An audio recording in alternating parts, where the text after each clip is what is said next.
Welcome to Assembly Calendar. I'm Ted Flint. With us today, Assemblyman Greg Ball, who serves the 99th Assembly District, which includes Putnam, Dutchess, and Westchester counties. Yes, sir. Greg, nice to have you once Good again. To be back, and to your Ted. right, if there is such a place, I love that line. It never gets old. Does that mean that I'm more right than you? I don't know if that's possible. Tony Fusco. Tony is Putnam County Legislator, and we're going to discuss a number of things today, local issues, ethics reform, ethics in general, green energy we're going to get to later on in the program. Tony, nice to have you back. Thanks. Thank you very much, Dave. Good to be here. What are we going to talk about? Let's talk about the AmVets Bridge. The bridge, not in good shape, I hear. No, the northbound structure is about 75, 80 years old.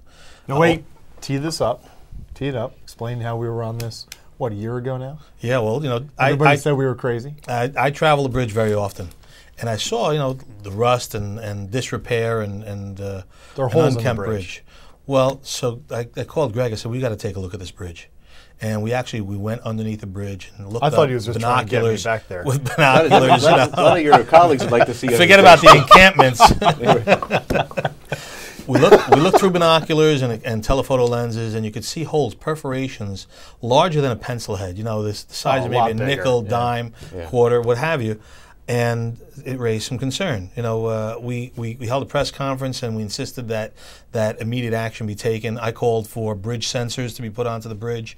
The state, I guess, perhaps doesn't see the need for that. But subsequently, December of that same year, 2 months later, they began design on major repairs. And to the extent that in just a few months, they're going to begin reconfiguring the traffic pattern to go over one of the two bridges. There's a north and southbound bridge, and to eventually close the bridge for repairs for up to a year. And that'll happen in 2011, from what I'm told. All right. So it's a big victory. Now, what kind of traffic does this get on a daily basis? I don't recall off the top of my head. I want to say between 50 and 70,000 a day. That number rings true.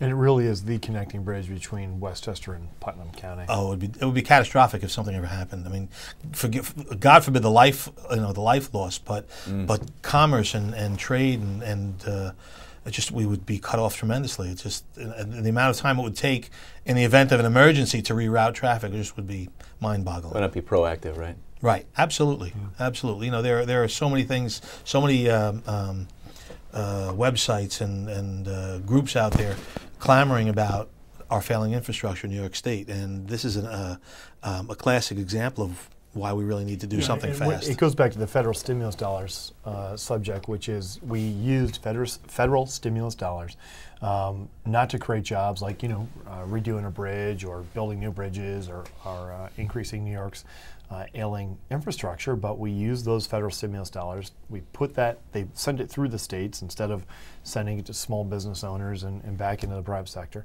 And then the states use it to really fund their addiction to spending in a really bad year. And it's unfortunate because it's projects like this that certainly should have received those dollars. So now we're going out, we're going to be asking for some revisions to their plans. From what I understand, they're going to be looking to create 2 lanes in each direction on that southbound bridge, which is currently a 3-lane road.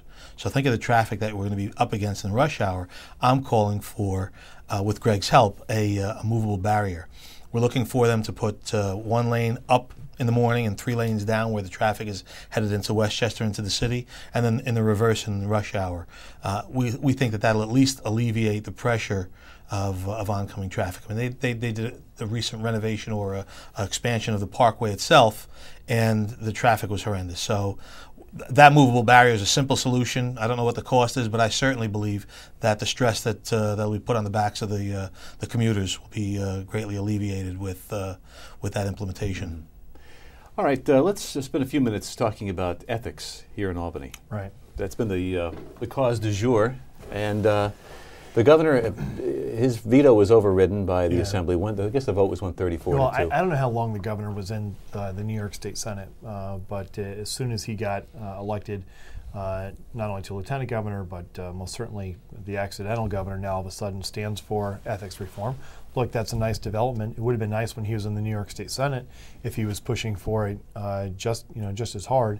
And I've always said that Albany is not corrupt because it's controlled by Republicans or it's controlled by Democrats. The reason why Albany's corrupt is because too much power is in the hands of too few people. And unfortunately, what we've seen recently is the good government groups came out and they pushed for term limits. They pushed for a serious redistricting panel that would be nonpartisan.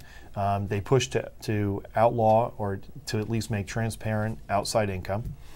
And instead, the emperor, Sheldon Silver, that 800-pound gorilla who controls everything that is Albany Incorporated, threw the good government groups a couple of crumbs, and they said, oh, thank you very much, stood behind a podium, and declared that the monumental historic passage of ethics reform. And like I said, is it a good start? Sure, it's a good start, and it's a hell of a death. It's a hell of a finish, because now that they have their campaign press release, now that they can do a mailer, standing next to the good government groups in New York State, they don't have to do anything else. And the focus on campaign finance, I support serious campaign finance reform, but whether or not my grandmother gives me $50, that's online. People can find that.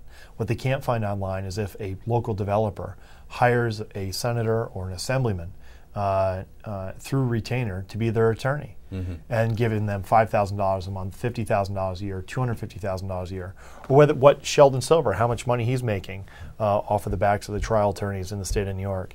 The reason why Joe Bruno got in trouble is because he opened up a consulting firm. Had he been an attorney, he could have hidden all of that through the huge loophole that is the New York State law of attorney-client privilege. And that's the reality. You have a small group of people in the New York State Legislature that have expertly learned how to use their public position for their private benefit, and they're shifting around millions and millions of dollars. And anybody and everybody that's up here in Albany knows that. And the members that are sitting up here for 15 years, 20 years, aggrandizing their power, are not doing it for the food in the members' lounge. I mean, this isn't, it's not, they're doing it because there's a profit to be made, and it's very unfortunate. And it's sad that the good government groups in the state gave Sheldon Silver and the majorities in the Senate and in the Assembly a free pass. Obviously, you think it lacks teeth. You can explain so on the Assembly floor. Then we'll take a look at that, and we're back with Assemblyman Greg Ball. The question was asked before whether I'm voting for it, and absolutely. And it has been made. The comment has been made. Well, this is a good start. Well, it's also a hell of a finish, because this means that ethics reform, true ethics reform in the state, is now dead. I will vote for it because it's a good start, but it's very sad today that it's also the end. And at the end of the day, we have, not the vast majority of you, but we have a handful of people in the state who are using their public positions for their private benefit. And there is a large group of people, not the majority, that have learned how to use their public position to shift around millions and millions of dollars. And there are people who stay here for 12 years, 15 years, 20 years, and they're not staying here because of the good food in the members' lounge. And they're not staying here for $79,500 a year. They're staying here because, shielding behind private enterprise and hiding behind attorney-client privilege, they have found a way to use their public position to personally profit. That's the reality. That's the secret.